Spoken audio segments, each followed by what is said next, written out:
Welcome to news అడ్డా. నేను వచ్చిన ముందుగా ఈరోజు ముఖ్యాంశాలు. ఎంపీపై అనర్హత వేటు ప్రొసీజర్ ఇదే.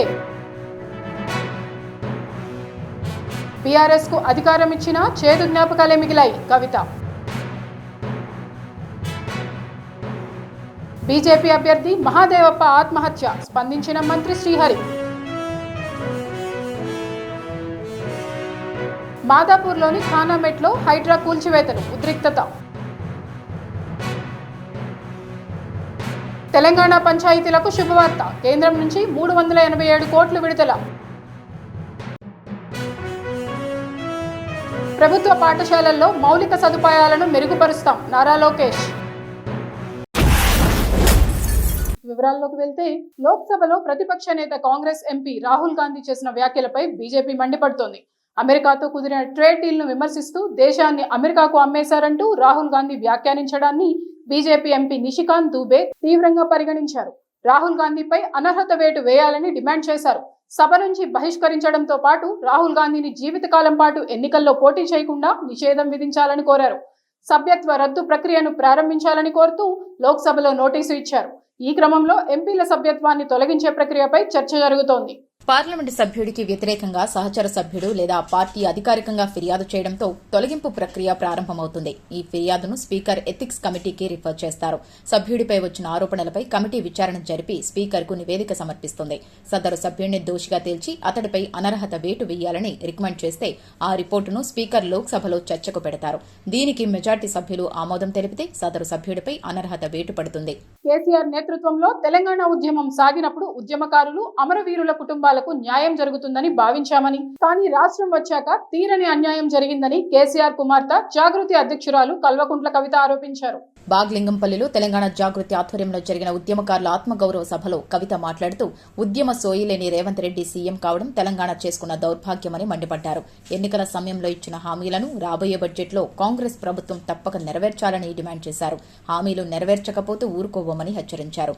బీఆర్ఎస్ కు అధికారం ఇచ్చినా చేదు జ్ఞాపకాలే మిగిలాయని ఆవేదన వ్యక్తం చేశారు. మక్తల్ మున్సిపాలిటీలో 6వ వార్డు బీజేపీ అభ్యర్థి మహాదేవప్ప ఆత్మహత్యపై మంత్రి వాకిటి శ్రీహరి స్పందించారు. మహాదేవప్ప ఆత్మహత్యతో తనకు ఎలాంటి సంబంధం లేదని ఆయన స్పష్టం చేశారు. తనపై నిరాధార ఆరోపణలు చేస్తున్నారని ఆయన అన్నారు. తనపై చేస్తున్న ఆరోపణలు రుజువైతే తాను దేనికైనా సిద్ధమని అన్నారు. మహాదేవప్పను బెదిరించినట్లుగా జరిగిన ప్రచారంపై మంత్రి స్పందించారు. బీజేపీ అభ్యర్థికి తాను ఎప్పుడూ ఫోన్ చేయలేదని స్పష్టం చేశారు.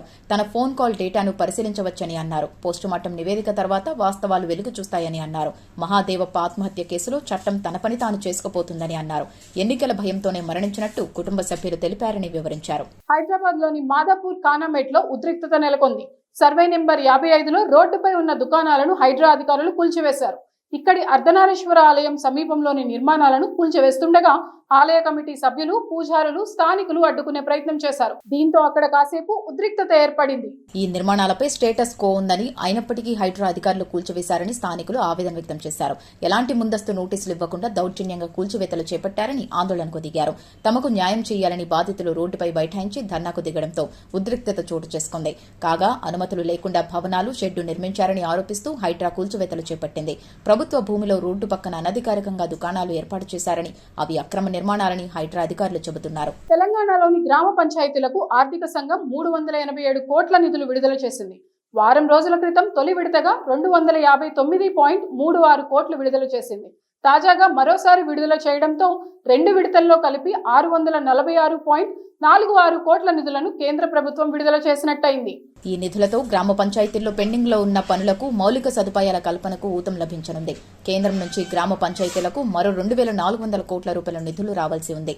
గ్రామాల్లో అభివృద్ధి కుంటుపడకుండా ఉండటానికి పెండింగ్ నిధులను వెంటనే విడుదల చేయాలని తెలంగాణ మంత్రి సీతక్క కేంద్రానికి విజ్ఞప్తి చేశారు. ఈ క్రమంలో కేంద్రం నుంచి విడుదలగా నిధులు వస్తున్నాయి.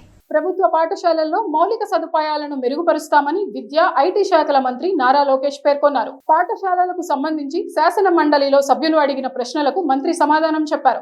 2020 నుంచి 2026 వరకు ఆర్థిక సంవత్సరాల వారీగా మనబడి, నాడు నేడు, మనబడి మన భవిష్యత్ పథకాల కింద ఖర్చు చేసిన నిధుల వివరాలు, ఆయా పథకాల కింద పూర్తిగా అభివృద్ధి చేసిన, ఇంకా అభివృద్ధి చేయాల్సిన పాఠశాలల వివరాలపై సభ్యులు పర్వతిరెడ్డి చంద్రశేఖర్ రెడ్డి, టి కల్పలత, ఎంవి రామచంద్రారెడ్డి ప్రశ్నించారు. మంత్రి లోకేష్ స్పందిస్తూ కూటమి ప్రభుత్వం వచ్చిన తర్వాత ప్రభుత్వ పాఠశాలల్లో మౌలిక వసతుల కోసం 7,500 కోట్ల రూపాయలు ఖర్చు పెట్టాల్సిన అవసరం ఉందని అధికారులు తమ దృష్టికి తీసుకొచ్చారని అన్నారు. అయితే ప్రతి పాఠశాలకు స్టార్ రేటింగ్ ఇవ్వాలని తాను సూచించానని అన్నారు. 18 అంశాలపై ఈ రేటింగ్ ఇచ్చి పలు అంశాలను గమనించామని అన్నారు. సుమారు 40% పాఠశాలలు 2 స్టార్ కంటే తక్కువగా ఉన్నాయని, వీటిని అభివృద్ధి చేయాలనే లక్ష్యంతో ఉన్నామని అన్నారు. క్రిటికల్ ఇన్ఫ్రాస్ట్రక్చర్ చాలా ముఖ్యమని అన్నారు. ఇవి ఇప్పటివరకు ఉన్న అప్డేట్స్. మరిన్ని వార్తలతో మళ్ళీ కలుద్దాం. నమస్కారం.